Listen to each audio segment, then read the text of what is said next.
ഇന്നു മുതൽ രാഹുൽ ഗാന്ധിക്ക് മേൽ മെക്കിട്ട് കയറ്റം. കോക്രോച്ച് ജനതാ പാർട്ടിയുടെ സമരം ഇന്നലെ അവസാനിച്ചു. ഇതോടുകൂടി പണിയില്ലാതാകുന്ന കുറച്ചുപേരുണ്ട്. അതിലെ ഏറ്റവും പ്രധാനപ്പെട്ടയാൾ രാഹുൽ ഗാന്ധിയാണ്. രണ്ടാമത്തെയാൾ ജോൺ ബ്രിട്ടാസ് ആണ്. മൂന്നാമത്തെയാൾ എ റഹീമാണ്. ഇവർക്ക് ഇത്രയും നാളും ഡൽഹിയിൽ കിടന്ന് കറങ്ങാനുള്ള ഒരു അവസരമായിരുന്നു CJP ഒരുക്കി കൊടുത്തത്.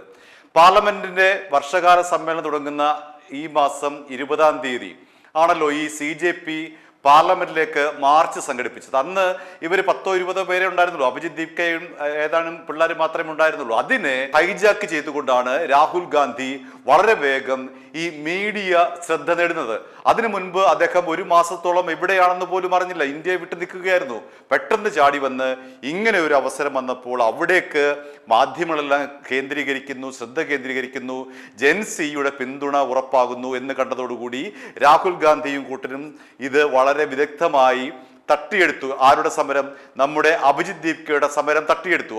അതോടുകൂടി ഇവർക്ക് പണിയായി. പിന്നീട് സമരമായി, ബഹളമായി, മറ്റേതായി മറിച്ചതായി പോലീസ് പിടിക്കുന്നു. നമുക്കറിയാമല്ലോ, നിരോധിത മേഖലയായിട്ടുള്ള പ്രധാനമന്ത്രിയുടെ വസതിയിലേക്ക് വരെ ഇവർ മാർച്ച് സംഘടിപ്പിച്ചു. ഈ രാഹുൽ ഗാന്ധിക്കൊപ്പം ഈ വിക്രമാദിത്യന് മേൽ വേതാളം എന്ന് പറഞ്ഞ പോലെ 2 പേർ കയറിയിരിക്കുകയാണ്. ഒരു തോളിൽ എ റഹീമും മറ്റേ തോളിൽ ജോൺ ബ്രിട്ടാസും. ഈ രാഹുൽ ഗാന്ധി എവിടെ പോയാലും ഇവർ 2 പേരും എന്തിനാണ് ഈ രാഹുൽ ഗാന്ധിയുടെ കൂടെ വന്ന് നിൽക്കുന്നത്? നമ്മൾ കണ്ടതാണ്. കഴിഞ്ഞ ദിവസം മഹാത്മാഗാന്ധിയുടെ സ്മാരക സ്തൂപത്തിന് മുന്നിൽ ഇവർ ഇന്ത്യ സഖ്യം പോകുന്നു.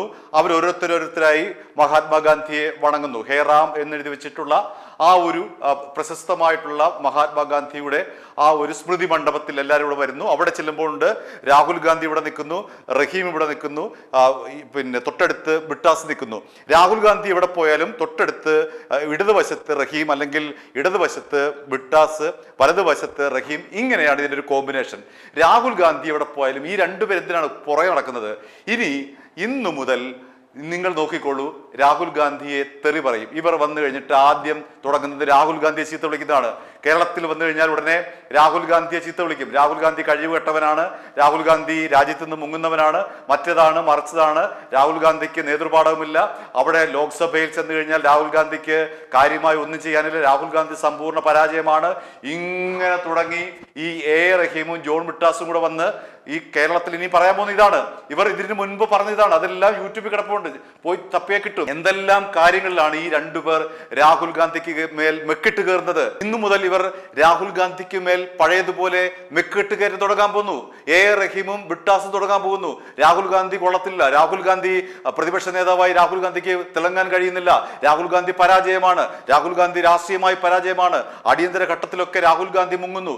ഇനി കേരളത്തിൽ വന്ന് വിളമ്പാൻ പോകുന്നത് ഇത്തരത്തിലുള്ള ഇവരുടെ പഴയ അതേ രാഷ്ട്രീയം തന്നെയാണ്. എന്താണ് ഇവരുടെ രാഷ്ട്രീയം എന്ന് നമുക്ക് മനസ്സിലാകുന്നില്ല.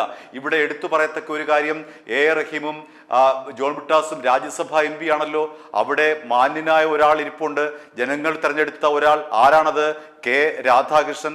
ആലത്തൂരിൽ നിന്നും തിരഞ്ഞെടുക്കപ്പെട്ട രാധാകൃഷ്ണൻ. അദ്ദേഹത്തിന്റെ രാഷ്ട്രീയ പക്വത എത്ര വലുതാണ്! 2ാം പിണറായി സർക്കാരിൽ ഏറ്റവും വലിയ തിളങ്ങിയ നേതാവായിരുന്നു അദ്ദേഹം. അതുകൊണ്ട് തന്നെ പിണറായിയുടെ കണ്ണിലെ കരടായി അദ്ദേഹത്തെ ലോക്സഭയിലേക്ക് മത്സരിപ്പിച്ച് ഡൽഹിക്ക് പിണറായി വിജയൻ കടത്തി. അദ്ദേഹം ഈ കിടന്ന് മെഴുകുന്ന പരിപാടിയിൽ അദ്ദേഹത്തെ നിങ്ങൾ ആരെങ്കിലും കണ്ടോ? കണ്ടില്ല. നമ്മൾ ആരും അദ്ദേഹത്തെ കണ്ടില്ല. അദ്ദേഹം വളരെ മാന്യമായി ഇതൊരു ഉടായ്പ സെറ്റപ്പാണ്. ഇവിടെ രാഹുൽ ഗാന്ധിയുടെ ഇവിടെ വന്നാൽ രാഹുൽ ഗാന്ധിയുടെ ഒപ്പം, കേരളത്തിൽ വന്നാൽ രാഹുൽ ഗാന്ധിയെ ചീത്തവിളി, തെറിവിളി. അതുകൊണ്ട് കെ രാധാകൃഷ്ണന് എന്തെല്ലാം കുറ്റവും കുറവുണ്ടെങ്കിലും അദ്ദേഹം ഒരു അന്തസ്സുള്ള രാഷ്ട്രീയ നിലപാടാണ് എപ്പോഴും സ്വീകരിച്ചിട്ടുള്ളത്. അദ്ദേഹത്തിന്റെ നിലപാടുകൾ ശ്രദ്ധിച്ചാൽ അറിയാം. അദ്ദേഹം വളരെ പക്വമായി ഇടപെടുന്ന ഒരാളാണ്. ഈ കിടന്ന് ഈ അഭിജിത് ദീപ്കയുടെയും പിള്ളേരുടെയും പുറകെ കിടന്ന് മെഴുകാൻ അദ്ദേഹം ഉണ്ടായിരുന്നില്ല. ശ്രദ്ധിച്ചാൽ മതി. അദ്ദേഹം മാറി നിൽക്കുകയായിരുന്നു. പക്ഷേ ഈ ജോൺ ബ്രിട്ടാസും ഈ എ റഹീമും രാഹുൽ ഗാന്ധിയോടൊപ്പം ഡൽഹിയിൽ കിടന്ന് കാണിച്ചു കൂട്ടിയ പരാക്രമങ്ങൾ എന്തെല്ലാമാണ്! എന്തെല്ലാം പട്ടി ഷോയാണ് ഇവർ കാണിച്ചു കൂട്ടിയത്. എന്നിട്ട് അവിടെ വരുമ്പോഴേക്കും രാഹുൽ ഗാന്ധി ഇവരുടെ ലീഡറാണ്. കേരളത്തിൽ വരുമ്പോഴേക്കും രാഹുൽ ഗാന്ധി കൊള്ളാത്തവനാകുന്നു. രാഹുൽ ഗാന്ധി ഒരു കാശിനും കൊള്ളാത്തവനാകുന്നു കേരളത്തിൽ. അതെങ്ങനെ? എന്തൊരു മാജിക്കാണ്! കേരളത്തിൽ വരുമ്പോൾ രാഹുൽ ഗാന്ധി ലോകത്തിലെ എല്ലാ കുഴപ്പങ്ങൾക്കും കാരണം രാഹുൽ ഗാന്ധി. ഡൽഹിയിലേക്ക് വന്നു കഴിഞ്ഞാൽ ലോകത്തിലെ എല്ലാ നന്മകൾക്കും കാരണം രാഹുൽ ഗാന്ധി. എന്തൊരു ഇരട്ട നിലപാടാണ് ഈ എ റഹീമും ബ്രിട്ടാസും പയറ്റുന്നത്! അവരുടെ രാഷ്ട്രീയ കക്ഷിയായിട്ടുള്ള CPM എന്തൊരു തട്ടിപ്പാണ് കാണിക്കുന്നത്. കേരളത്തിൽ വരുമ്പോഴേക്കും കോൺഗ്രസ്സുകാർ അവരുടെ ആജന്മ ശത്രു, അവരുടെ മുന്നിലെ ഏറ്റവും വലിയ ബൂർഷ്വ മുതലാളിത്ത പാർട്ടി ഡൽഹിയിലേക്ക് വരുമ്പോൾ എല്ലാം കൂടി കൈകോട്ട് ചേർത്ത് നിന്ന് അവിടെ പ്ലക്കാർഡ് പിടിച്ചുകൊണ്ട് ഇന്ത്യ സഖ്യം എന്ന് പറഞ്ഞുകൊണ്ട് ഇവരെല്ലാം അവിടെ ഒരുമിച്ച് നിൽക്കുന്നു.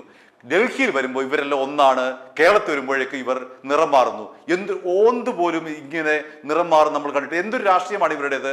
ഡൽഹിയിൽ പോകുമ്പോൾ എല്ലാം അവിടെ കെട്ടിപ്പിടിച്ച് നിൽക്കുന്നു, ഇവിടെ വരുമ്പോൾ പരസ്പരം മത്സരിക്കുന്നു, തെറി വിളിക്കുന്നു, പരസ്പരം കലയിക്കുന്നു, അടിയുണ്ടാക്കുന്നു, ബഹളം ഉണ്ടാക്കുന്നു. പക്ഷെ ഡൽഹിയിൽ പോകുമ്പോഴേക്കും ഇവരെല്ലാം അവിടെ ഒന്നിച്ച് നിൽക്കുന്നു. എന്തൊരു നമുക്ക് മനസ്സിലാകുന്നില്ല ഈ രാഷ്ട്രീയം. എന്താണ് ഇന്ത്യ സഖ്യം? കേരളത്തിൽ ഇന്ത്യ സഖ്യം എന്താണ്? അങ്ങനെ ഒരു സഖ്യമുണ്ടോ? കേരളത്തിൽ വരുമ്പോൾ അവിടെ കിടന്ന് കെട്ടിപ്പിടിച്ചവർ ഇവിടെ വരുമ്പോഴത്തേക്കും താഴെ കിടന്ന് ഉരുണ്ട് അടിപിടി കൂടുന്നതാണ് നമ്മൾ കാണുന്നത്. ഈ റഹീമും ജോൺ ബ്രിട്ടാസും രാജ്യസഭാ എംപിമാരാണല്ലോ, അവരാണല്ലോ ഇവിടെ കിടന്ന് ബഹളമുണ്ടായി. ഈ പാർട്ടി പാർട്ടിയുടെ ഒപ്പം കിടന്ന് ഈ രാഹുൽ ഗാന്ധിയുടെ കൂടെ കിടന്ന് പൊളച്ചത്. ഇവിടെ വരുമ്പോഴേക്കും ഇന്ന് മുതൽ നിങ്ങൾ നോക്കിക്കോളൂ, എന്തെങ്കിലും സംശയം ഉണ്ടെങ്കിൽ എഴുതി വെച്ചോളൂ.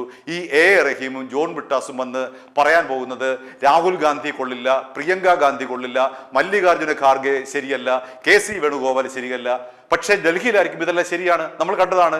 ഇവരൊപ്പമാണ് ഇവർ വട്ടം ചുറ്റി നിന്നത്, ഇവരൊപ്പമാണ് ഈ ദേശീയ മാധ്യമങ്ങൾക്ക് മുമ്പ് രണ്ടുപേരും ഇടിച്ചു കയറുന്നത് ഫോട്ടോയ്ക്ക് വേണ്ടി.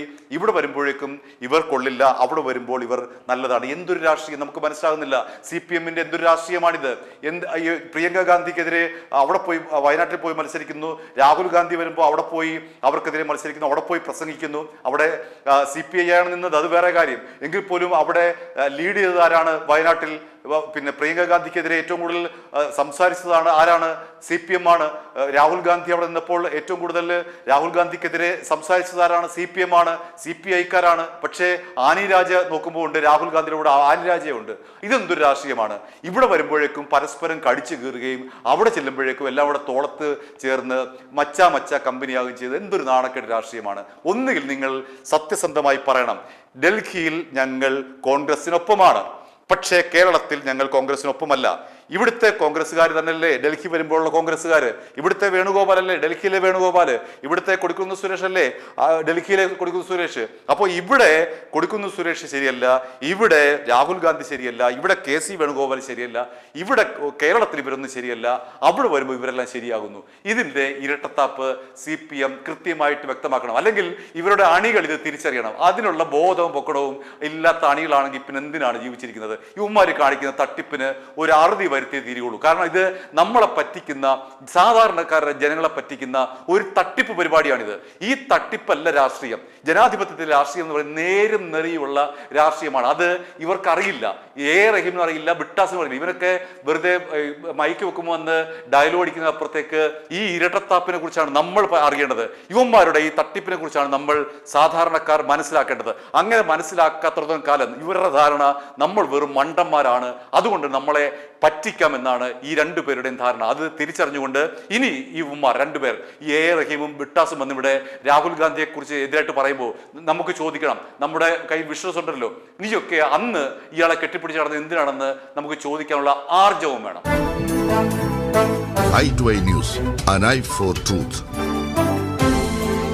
i2i News സബ്സ്ക്രൈബ് ചെയ്തിട്ടില്ലാത്തവർ ഇപ്പോൾ തന്നെ സബ്സ്ക്രൈബ് ചെയ്യുക. നോട്ടിഫിക്കേഷൻ ലഭിക്കുവാൻ ബെൽ ബട്ടണും അമർത്തുക.